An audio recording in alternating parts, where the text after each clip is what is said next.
Hello दोस्तों। आज से हम लोग विज्ञान के कुछ अति महत्वपूर्ण प्रश्न उत्तर को देखेंगे जो सभी प्रकार के प्रतियोगिता परीक्षाओं के लिए बहुत उपयोगी होगा। ये जितने भी प्रश्न होंगे यहाँ ये सारे NCERT के पैटर्न पर आधारित होगा। ठीक है, यहाँ जितने भी प्रश्न आप देखेंगे वो सारे प्रश्न NCERT के पैटर्न पर होगा। तो आइए हम लोग प्रश्नों का देखते हैं। सबसे पहला प्रश्न है दोस्तों, एक संवृत तंत्र द्वारा 60 किलो जूल ऊष्मा प्राप्त की गई लेकिन उसकी आंतरिक ऊर्जा 60 किलो जूल कम हो गई। तंत्र द्वारा किया गया कुल कार्य क्या होगा? क्या पूछा जा रहा है? एक संवृत तंत्र द्वारा 60 किलो जूल ऊष्मा प्राप्त की गई लेकिन उसकी आंतरिक ऊर्जा 30 किलो जूल कम हो गई, तो तंत्र द्वारा किया गया कुल कार्य क्या होगा? तो इसमें हम लोग थर्मोडायनामिक का पहला नियम लगाएंगे जो कि क्या है? ऊर्जा संरक्षण का नियम। तो ऊर्जा संरक्षण का नियम के अनुसार क्या होता है? ऊर्जा संरक्षण के नियम अनुसार होता है कि Q बराबर डेल्टा U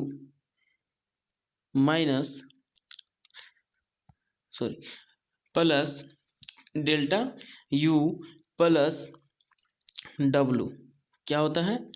Q बराबर डेल्टा U प्लस W, जहाँ ये डेल्टा U क्या है? ये डेल्टा U को का मतलब होता है इंटरनल एनर्जी, और इंटरनल एनर्जी का मतलब आंतरिक ऊर्जा, और ये W का मतलब होता है कार्य, और ये Q का मतलब होता है ऊष्मा। तो उस Q का मतलब ऊष्मा और डेल्टा U का मतलब आंतरिक ऊर्जा और W का मतलब कार्य। तो हम लोग क्या करेंगे इसमें? हम लोग आज देखेंगे इसमें कि हम लोग इसमें कार्य निकालना है हमें। तो कार्य निकालते हमें मालूम क्या है? देखिए ऊष्मा, इसमें क्या बोल रहा है? संवृत तंत्र द्वारा 60 किलो जूल ऊष्मा प्राप्त की गई। कितनी ऊष्मा प्राप्त की गई? 60 किलो जूल। तो प्राप्त की गई यानी कि कहीं से आया है, यानी कि इसमें प्लस हुआ है, आया है यानी कि ये प्लस हुआ, तो इसमें क्या हो जाएगा? इसमें प्लस 60 जूल, 60 किलो जूल बराबर। लेकिन उसके बाद इसमें क्या करा? लेकिन उसकी आंतरिक ऊर्जा 30 किलो जूल कम हो जाती है। क्या हो जाती है? कम हो जाती है। तो लैंग्वेज में यहाँ देखिएगा कम हो जा रही, कम हो जा रही यानी कि घट रहा है, घट रही यानी कि 30 क्या हो रहा है? माइनस। तो इसको क्या लेंगे? माइनस। अगर यही बोलता है यहाँ पर कि आंतरिक ऊर्जा 30 किलो जूल बढ़ जाती है तो क्या होता है? ये प्लस हो जाता है। ठीक है, यहाँ पर बढ़ने के बाद बोलता तो क्या होता है? प्लस लेते हैं, लेकिन यहाँ घटने के बाद बोला जा रहा है इसलिए क्या होगा? यहाँ माइनस। तो यहाँ क्या लेंगे? -30 प्लस W हमें निकालना है कार्य। तो क्या हो जाएगा? ये देखिए इधर क्या है? प्लस 60 है और इधर -30 है, तो -30 को बराबर के वो साइड ले जाएंगे, ये साइड ले जाएंगे तो किस में जाएगा? प्लस में। तो हो जाएगा कितना? 60 प्लस 30 बराबर W, यानी W बराबर क्या निकला? तो W बराबर आपका कितना निकला? 90 किलो जूल, 90 किलो जूल। तो 90 किलो जूल यानी कौन सा आंसर हो जाएगा हमारा प्रश्न? इसका ऑप्शन नंबर 1 होगा इसका आंसर, इसका राइट आंसर होगा ऑप्शन नंबर 1 यानी ए। ठीक है, आइए इसके बाद का प्रश्न देखते हैं हम लोग। इसके बाद का प्रश्न है क्या कहता है? निम्न में से कौन सा थर्मोडायनामिक नियम रासायनिक क्रिया के पूर्ण होने की डिग्री का एकदम सटीक पता लगा लेता है? निम्न में से कौन सा थर्मोडायनामिक नियम रासायनिक क्रिया के पूर्ण होने की डिग्री का एकदम सटीक पता लगा लेता है? तो दोस्तों इसका पहला इसका आंसर है पहला नियम। तो थर्मोडायनामिक का टोटल कितना नियम है? 4 नियम है। क्या क्या? एक जीरो नियम है, यानी कि एक जीरो नियम है, एक फर्स्ट लॉ है, एक सेकंड लॉ है और एक थर्ड लॉ है। तो ये 3 नियम है, और 4 नियम है। इन चारों नियम में ये पहला नियम के द्वारा क्या होता है कि पूर्ण डिग्री का एकदम सटीक पता लगा लिया जाता है किसी भी रासायनिक क्रिया का। ठीक है, इसके बाद का प्रश्न क्या है? इसके बाद वाले प्रश्न हम लोग देखते हैं। तो इसके बाद वाला प्रश्न है कि वायु प्रदूषण के मामले में वनस्पति का सबसे अधिक प्रभावित होने वाला हिस्सा होता है। वायु प्रदूषण के मामले में वनस्पति का सबसे अधिक प्रभावित होने वाला हिस्सा होता है। तो इसका राइट आंसर है वनस्पति। इसका राइट आंसर है वनस्पति की इसका राइट आंसर है वनस्पति की पत्तियाँ। इसका राइट आंसर है वनस्पति की पत्तियाँ। इसकी राइट आंसर है वनस्पति की पत्तियाँ। ठीक है, आइए दोस्तों इसके बाद वाला प्रश्न को हम लोग देखते हैं। इसके बाद वाला प्रश्न है प्राकृतिक वर्षा जल के पानी में CO2 यानी कार्बन डाइऑक्साइड के घुलने के कारण कार्बोनिक एसिड बनता है। इससे पीएच में कितनी कमी आती है। क्या पूछा जा रहा प्रश्न में कि प्राकृतिक वर्षा जल में पानी में कार्बन डाइऑक्साइड के घुलने के कारण कार्बोनिक एसिड बनता है, इससे पीएच में कितनी कमी आती है। तो इसका राइट आंसर है दोस्तों, इसका राइट आंसर है दोस्तों 20 डिग्री सेल्सियस तापमान पर 5.6 डिग्री, 20 डिग्री सेल्सियस तापमान पर 5.6 पीएच मान का कमी होता है। ठीक है। और एक बात इसमें इम्पोर्टेंट याद रखना है कि जब वर्षा के जल का पीएच मान जब 5.6 से कम हो जाता है, 5.6 से कम हो जाता है, तो उस स्थिति को हम लोग अम्लीय वर्षा कहते हैं। उस स्थिति को क्या बोलते हैं? अम्लीय वर्षा। बहुत बार पूछा गया प्रश्न है, इसलिए आप लोग इस चीज़ को भी याद रखिएगा। इसके बाद का प्रश्न है जब एक अम्ल सोडियम कार्बोनेट के साथ अभिक्रिया करता है तब कौन सी गैस का उत्पादन होता है। जब एक अम्ल सोडियम कार्बोनेट के साथ अभिक्रिया करता है तब कौन सी गैस उत्पादन होता है। तो देखिए एक अम्ल यानी कि हम एक अम्ल क्या ले लेते हैं, HCl ले लेते हैं, हाइड्रोक्लोरिक अम्ल। तो मान ले लेते हैं हाइड्रोक्लोरिक अम्ल प्लस किसके साथ करना, सोडियम कार्बोनेट। तो सोडियम कार्बोनेट Na2CO3 के साथ लिए और इसके साथ अभिक्रिया कराते हैं। तो अभिक्रिया कराने के पश्चात क्या होगा, ये बनेगा सोडियम क्लोराइड यानी कि NaCl। ठीक है, NaCl इसमें क्या बनेगा, NaCl फिर प्लस और इसके साथ क्या बनेगा, NaCl बनेगा और प्लस इसके साथ प्लस क्या होगा, प्लस जल भी बनेगा और प्लस क्या बनेगा, CO2। क्या बनेगा, तो CO2 इसके साथ क्या निकलता है। तो देखिए जब हाइड्रोक्लोरिक अम्ल को सोडियम कार्बन के साथ जब अभिक्रिया कराते हैं तो सोडियम क्लोराइड यानी कि साधारण नमक और H2O यानी जल और कार्बन डाइऑक्साइड गैस का उत्पादन होता है। तो यानी इसका राइट आंसर हो जाएगा कार्बन डाइऑक्साइड गैस। इसका right answer carbon dioxide gas. ठीक है, आइए इसके बाद वाले प्रश्न को हम लोग देखते हैं। तो इसके बाद का प्रश्न है निम्न में से कौन सा जीवाश्म ईंधन नहीं है। निम्न में से कौन सा जीवाश्म ईंधन नहीं है। तो दोस्तों जीवाश्म ईंधन हम लोग कहते किसको है, तो जैसे कोयला, लाइट पेट्रोलियम गैस तथा पेट्रोलियम, ये जितने भी है क्या क्या, कोयला, लाइट पेट्रोलियम गैस या पेट्रोल, ये तीनों ही क्या है कि ये इन तीनों का जो निर्माण हुआ है उनके प्राकृतिक घटनाओं के कारण बना है। यानी कि प्राकृतिक घटनाओं के कारण कैसे बना है, तो लाखों वर्ष पहले पेड़ पौधे तथा जानवरों का जमीन के अंदर चले जाने से ईंधन का रूप ले लिया गया।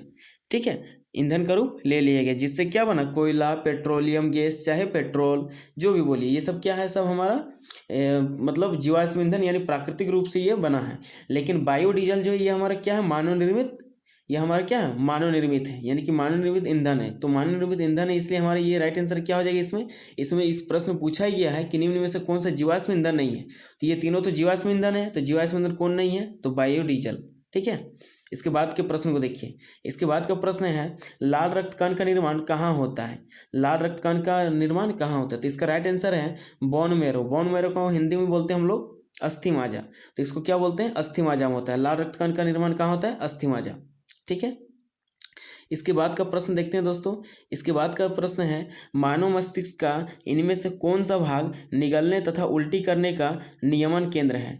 मानव मस्तिष्क का इनमें से कौन सा भाग निगलने और उल्टी करने का नियमन केंद्र है। तो इसका राइट आंसर है मेंडुला ओब्लंगेटा। मेंडुला ओब्लंगेटा। ठीक है, इसके बाद का आंसर, इसके बाद का प्रश्न देखते हैं। इसके बाद का प्रश्न में देखिए, इसका बाद का प्रश्न दोस्तों, इसके बाद का प्रश्न दोस्तों देखिए, यहाँ सूची 1 यानी कि ये जो है हमारा, ये सूची 1 है और ये सूची 2 है। तो सूची 1 में क्या है, रोग है, और सूची 2 में क्या है, रोग के प्रकार है। तो जिससे क्या है, हीमोफीलिया। तो हीमोफीलिया रोग क्या है, तो हीमोफीलिया रोग जो क्या है, यह किस प्रकार का रोग है, तो ये आनुवांशिक रोग है। हीमोफीलिया क्या है, आनुवांशिक रोग है।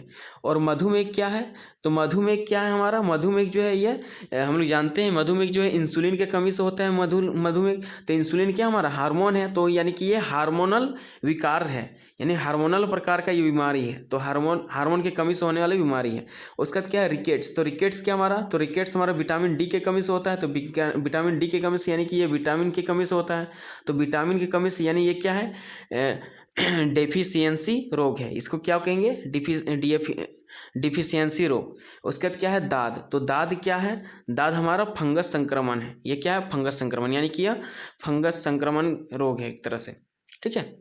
तो ये सारा क्या हो जाएगा, यानी कि सबसे इसमें क्या कर सकते हैं हम लोग, इसका मतलब क्या कर सकते हैं, हीमोफीलिया का जो ये मिलान होगा ये क्या होगा, आनुवांशिक रोग। मधुमेह का क्या होगा, हार्मोनल विकार। और उसका रिकेट्स का क्या होगा, तो डिफिशियंसी रोग। उसका दांत का क्या होगा, तो फंगस संक्रमण, ठीक है।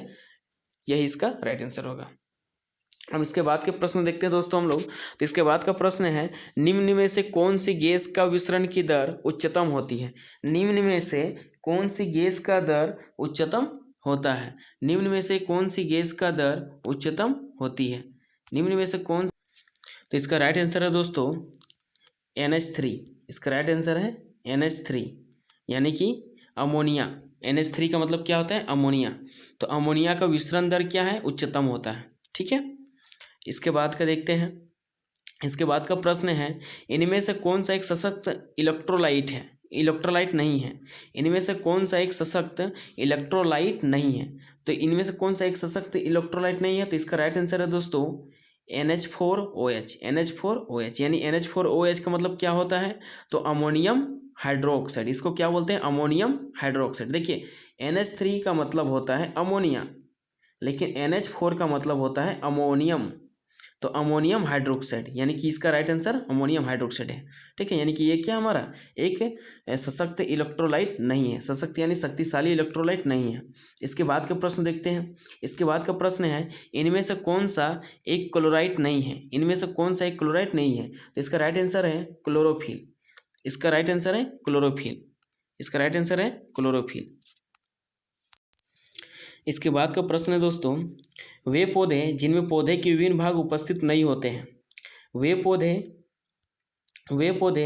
जिनमें पौधे के विभिन्न भाग उपस्थित नहीं होते हैं, वे खाली स्थान समूह से संबंधित है, यानी कि वे किस प्रकार के समूह से संबंधित है। तो इसका याद रखिएगा दोस्तों, ये थैलोफाइटा समूह का है, यानी कि थैलोफाइटा समूह किसको कहते हैं हम लोग, तो थैलोफाइटा समूह हम लोग वैसे कहते हैं, वे पौधे जिनमें पौधे के विभिन्न भाग उपस्थित नहीं होते हैं, वे समूह क्या कहलाती है, थैलोफाइटा समूह कहलाती है, ठीक है। वे समूह क्या कहलाती है, थैलोफाइटा समूह से संबंधित होती है या थैलोफाइटा समूह से कहलाती है, ठीक है। जैसे थैलोफाइटा समूह वर्ग में शैवाल, कवक तथा जीवाणु मुख्य रूप से ये भी आते हैं। क्या क्या आते हैं इसमें, तो थैलोफाइटा वर्ग में शैवाल याद रखिएगा, शैवाल, कवक तथा जीवाणु, ये जीव भी क्या है, थैलोफाइटा समूह में आते हैं। इसके बाद फिर क्या है, इसके बाद इसमें इंपॉर्टेंट चीज़ याद रखना है कि शैवाल जो है ये पादप जगत का सबसे सरल जलीय पौधा है। शैवाल जो है क्या है, पादप जगत का सबसे सरलतम पौधा है। और शैवाल का अध्ययन को हम लोग क्या बोलते हैं, फाइकोलॉजी। शैवाल का अध्ययन को हम लोग क्या बोलते हैं, फाइकोलॉजी। याद रखिएगा, ये भी कभी कभी पूछ लेता है, फाइकोलॉजी। इसी प्रकार से शैवाल के अध्ययन को फाइकोलॉजी कहते हैं, ठीक है।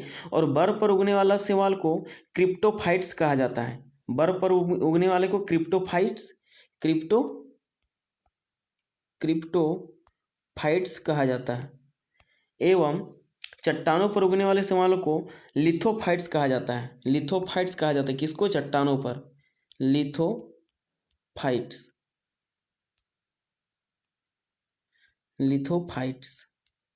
कहा जाता है किसे, जो चट्टानों पर उगा जाता है, ठीक है। तो इतने बातों को लगभग आप लोग याद रखिएगा, इसमें इतना पूछा जा सकता है। इसके आगे देखिए, इसके आगे का प्रश्न क्या है कि मेंडलीव की आवर्त सारणी में तत्वों के गुणों को उनके खाली स्थान का आवधिक स्वभाव माना जाता है। आवधिक स्वभाव मतलब बार बार आना, यानी कि मेंडलीव की जो आवर्त सारणी था, मेंडलीव ने जो आवर्त सारणी दिया था, जिसका उन्होंने निर्माण किया था, उसमें तत्वों के गुणों को उनके किस पर आधारित रखा था, तो परमाणु द्रव्यमान पर आधारित रखा था। उसको किस पर रखा था, परमाणु द्रव्यमान पर आधारित। इसका राइट आंसर हो जाएगा परमाणु द्रव्यमान, ठीक है।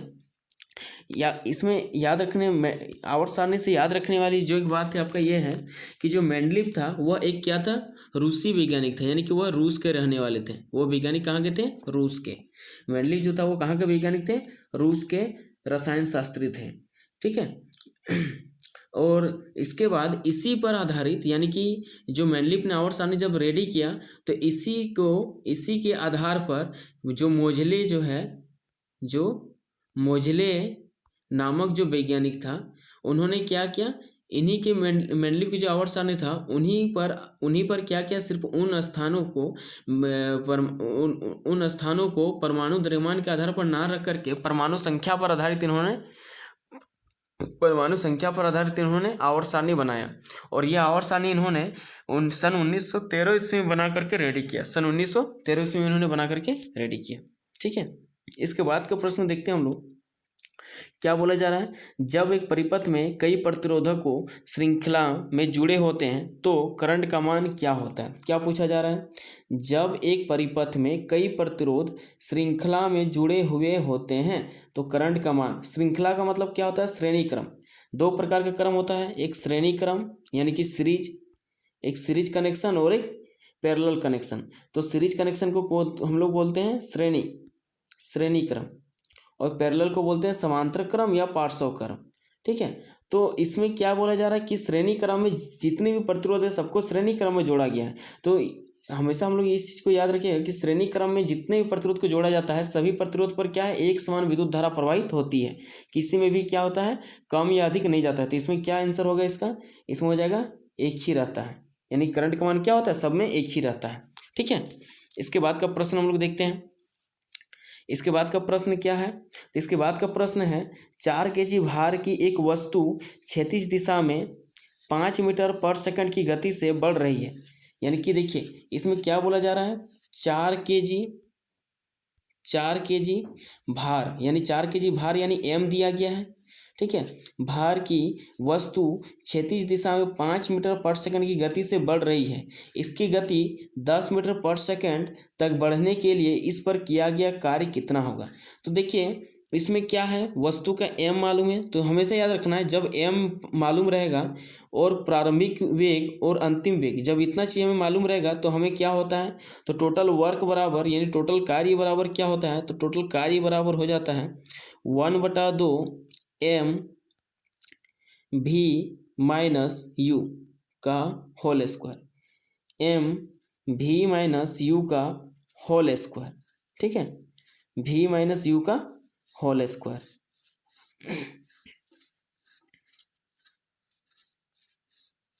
सॉरी, v माइनस u नहीं, क्या होता है इसका होता है फॉर्मूला कि w बराबर 1/2 m ब्रैकेट v का स्क्वायर माइनस u का स्क्वायर। क्या होता है, v का स्क्वायर माइनस u का स्क्वायर। ठीक है, तो यहाँ पर क्या हो जाएगा, देखिए फॉर्मूला के आधार पे ये w यानी वर्क कार्य हमें निकालना है, तो कितना कार्य किया जा रहा है, तो 1/2 के जगह पर 1/2 ही रहेगा और m के जगह पर कितना kg है, 4 kg है, तो 4 kg अगर इससे कटेगा तो ये 2 बार में और ब्रैकेट में यहाँ v, तो v की जगह पर कितना है, v यानी अंतिम वेग यानी 10 है और प्रारंभिक वेग यानी u, तो प्रारंभिक वेग क्या है 5 है, तो 10 का स्क्वायर हो जाएगा 100 और 5 का स्क्वायर 25, तो टोटल कितना हो जाएगा, यहाँ पर हो जाएगा इधर 2 बचा 2 और ब्रैकेट में यहाँ 100 में से 25 गया तो बचा कितना 75 बचा और 75 को यदि 2 से गुना करेंगे कितना आएगा 150, कितना आएगा 150। तो इसका राइट आंसर क्या होगा 150 जूल, इसका राइट आंसर 150 जूल, तो इसका राइट आंसर हो जाएगा 150 जूल। समझ गए क्या होगा इसमें, क्या हम बताएं कि फॉर्मूला होता है टोटल कार्य बराबर, ठीक है, टोटल कार्य बराबर जब अंतिम वेग प्रारंभिक वेग और हमें वस्तु का द्रव्यमान मालूम हो तो हम ये फॉर्मूला लगाते हैं। क्या लगाते हैं, तो 1/2 m v square minus u square, ये फॉर्मूला लगाते हैं। तो जिसमें से हमारा क्या है 1/2 की जगह पर 1/2 रखें, m की जगह पर 4 रखें और v स्क्वायर यानी 10 का स्क्वायर यानी 100 हुआ और u यानी 5, तो 5 का स्क्वायर 25। ठीक है, तो इस तरह से ये कितना हो गया 2 से कट गया 4 2 बार में, तो यहाँ बची गया 2 और यहाँ 100 में से 25 गया, 100 में से 25 गया तो कितना बचेगा 75 और 2 गुना 75 यानी कितना हो जाएगा 150 जूल। इतना कार्य टोटल हुआ 150 जूल हुआ, तो 150 जूल इसका राइट आंसर होगा। ठीक है, इस तरह से इसको सॉल्व कर लेना है। जब भी इस प्रकार का प्रश्न आएगा तो इसी तरह से इसका न्यूमेरिकल सॉल्व होता है। इसके बाद का प्रश्न देखिए, इसके बाद का प्रश्न क्या है, सर्च लाइट का परावर्तक कौन सा है। सर्च लाइट का परावर्तक कौन सा है? तो सर्च लाइट का जो परावर्तक है वो अवतल दर्पण होता है। वो क्या होता है? अवतल दर्पण। तो इसका राइट आंसर हो जाएगा अवतल दर्पण।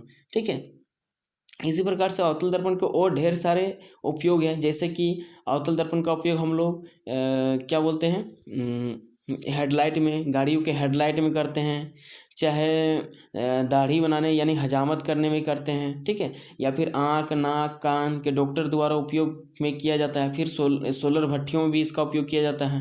तो इस प्रकार से अनेकों प्रकार के उपयोग है। ठीक है, इसके बाद के प्रश्न हम लोग देखते हैं। इसके बाद के प्रश्न है, पानी को ब्लीचिंग पाउडर मिलाने पर कौन सी गैस निकलती है?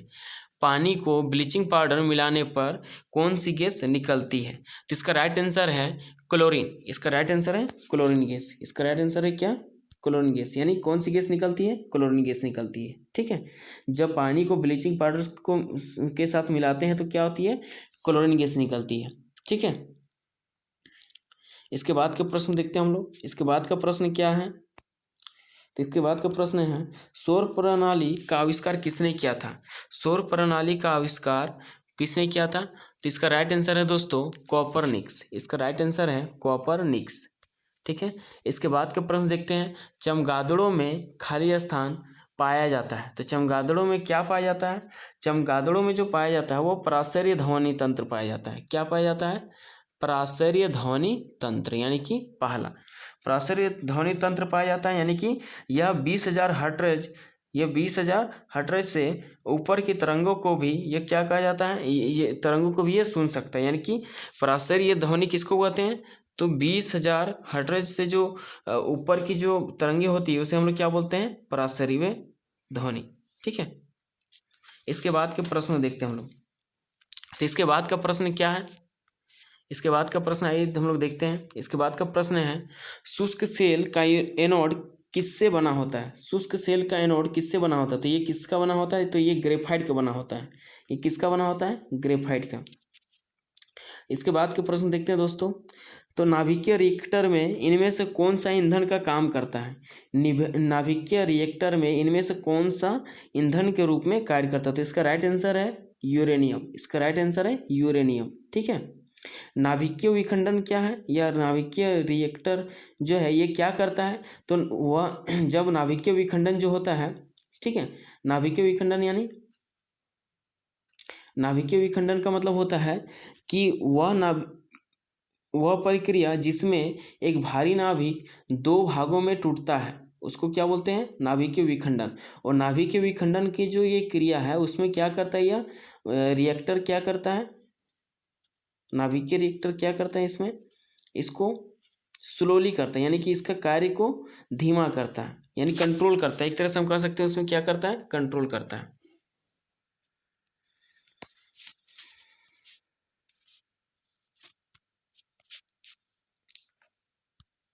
इसके बाद का प्रश्न है, वायु में ध्वनि का वेग क्या करता है? वायु में ध्वनि का वेग क्या करता है? तो वायु में ध्वनि का वेग क्या करता है? तो वायु का ध्वनि का वेग क्या करता है? पहला नंबर दिया गया, तापमान के बढ़ने से घटता है। तो ये गलत है। तापमान के घटने से बढ़ता है, ये भी गलत है। तापमान पर आश्रित नहीं होता, ये भी गलत है। तापमान के घटने से घटता है, हाँ यही सही है कि वायु की ध्वनि का वेग क्या होता है? तापमान अगर घटता है तो वह भी घट जाता है। ठीक है, इसके बाद का प्रश्न देखते हैं। इसके बाद का प्रश्न है, जंगरोधी इस्पात के निर्माण में इस्पात का मिश्रत्वन किससे होता है? मिश्रत्वन किससे होता है? तो इसका राइट आंसर है मिश्रत्वन किससे होता है? तो इसका राइट आंसर है क्रोमियम एवं निकिल। इसका राइट आंसर है क्रोमियम एवं निकिल। इसका राइट आंसर है क्रोमियम एवं निकिल। इसके बाद का प्रश्न देखते हैं। इसके बाद का प्रश्न है, प्राकृतिक गैस का मुख्य घटक क्या है? तो प्राकृतिक गैस का मुख्य घटक क्या है? मीथेन है। प्राकृतिक गैस का मुख्य घटक क्या है? मीथेन। प्राकृतिक गैस का मुख्य घटक मीथेन है।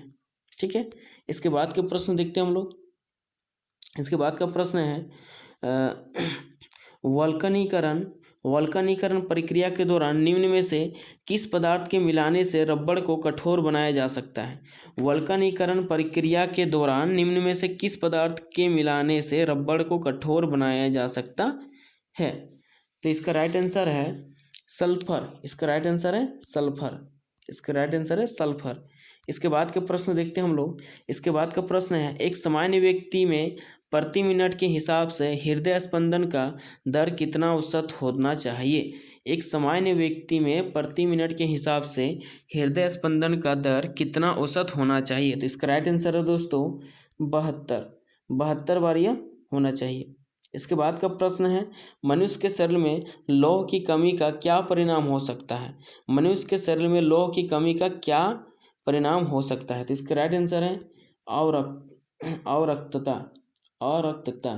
ठीक है, यानी कि इसको क्या बोलते हैं, रक्त की कमी हो जाती है शरीर में, यानी कि जिसको हम लोग एनीमिया रोग भी कहते हैं।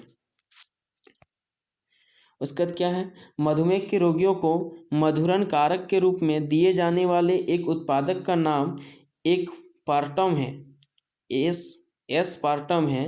यह किस वर्ग से संबंधित है? क्या पूछा जा रहा है? मधुमेह के